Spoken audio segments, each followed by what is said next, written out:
firman-Mu Tuhan, berita bagi kakiku, sabda yang hidup, terang bagi jalanku. Salam sejahtera Bapak Ibu Saudara-saudara yang terkasih dalam Kristus. Hari ini Gereja Katolik merayakan pesta Hari Raya Santo Yohanes Paulus II, yang banyak daripada kita mengenal dan mengetahui beliau saat beliau masih hidup.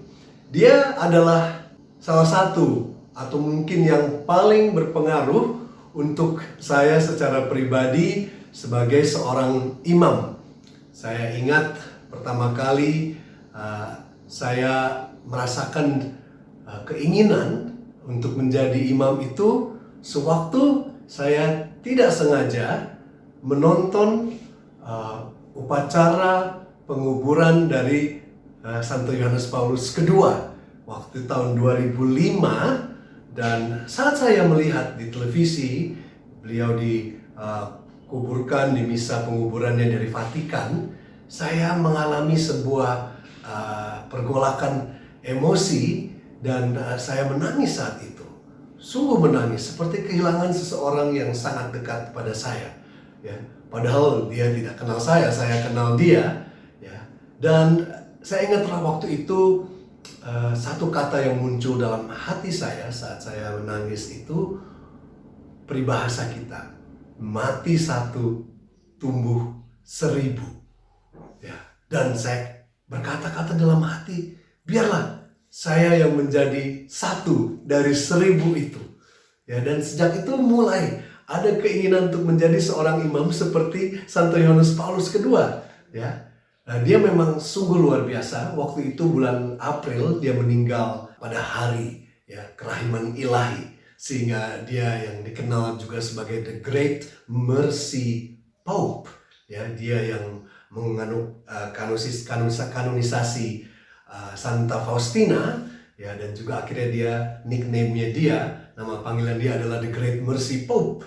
Ya, saya sempat setelah itu tahun 2005 kebetulan pada bulan Juli Agustus saya memang sudah berencana untuk pergi World Youth Day, ya, pesta orang muda sedunia yang ada di Jerman tapi lewat Vatikan dan lewat Itali. Jadi saya sempat mengunjungi kuburan beliau di antara kuburan-kuburan Bapak Paus di Saint Peter Square di situ, ya, dan memang antrian itu panjang sekali untuk bisa datang dan melihat dan berdoa kepada Santo Yohanes Paulus II. Ya. Nah, memang dia banyak sekali jasanya.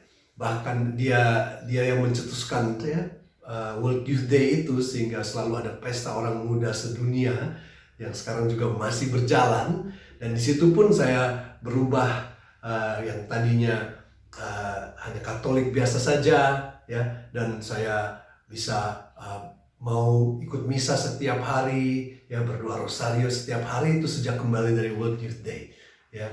Dan ternyata saya melihat beliau itu ada kemiripan dengan saya. Dia juga seorang anak muda yang sebelum menjadi imam, dia itu adalah seorang aktor.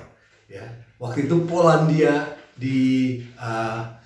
dijajah oleh Rusia dan juga Jerman, dan benar-benar di bawah komunisme.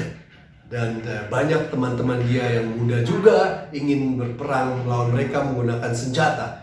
Tapi beliau memilih untuk menggunakan senjata kata-kata lewat drama dan acting.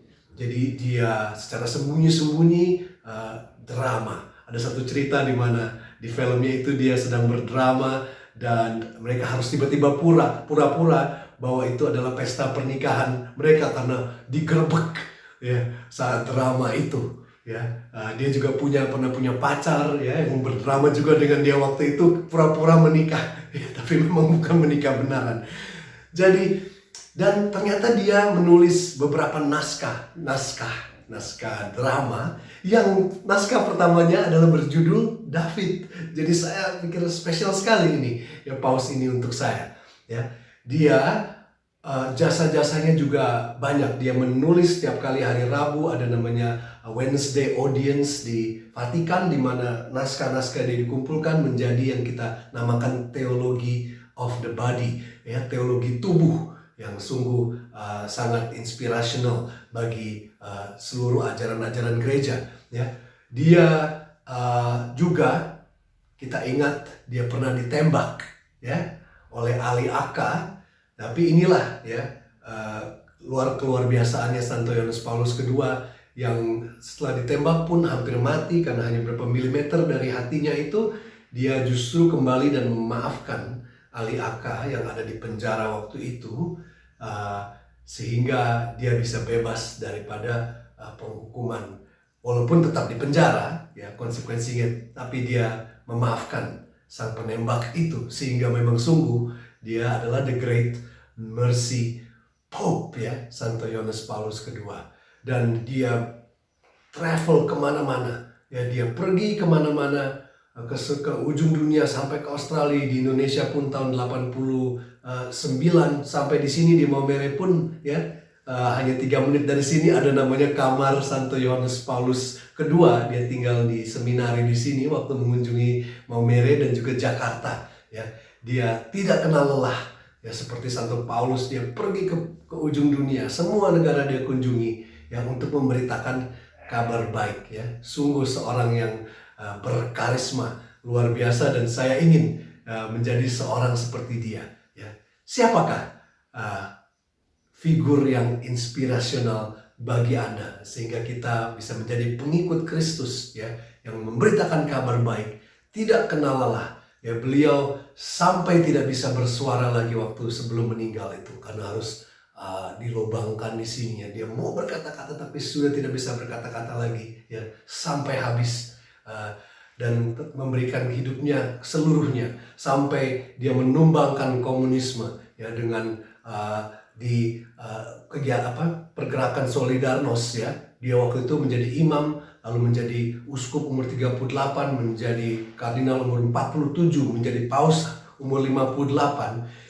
Saat itu dia melawan komunisme dengan khotbahnya, dengan kata-katanya, dengan bergerak bersama pergerakan ini namanya Solidarność, yang melakukan gerakan tapi tanpa kekerasan, sehingga akhirnya komunisme runtuh di Polandia, runtuh di Rusia, ya, dan juga akhirnya mereka bebas karena perjuangan Paus Yohanes Paulus bersama dengan semua orang yang satu semangat, yang pasti diinspirasi oleh Roh Kudus, ya.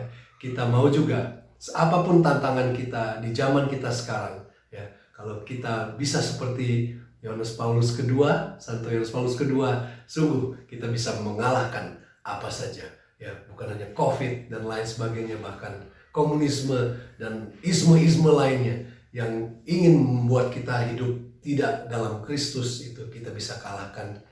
Marilah kita mohon perantaraan Santo Yohanes Paulus II agar mendoakan kita sehingga kita sungguh bisa menjadi saksi Kristus seperti dia. Amin.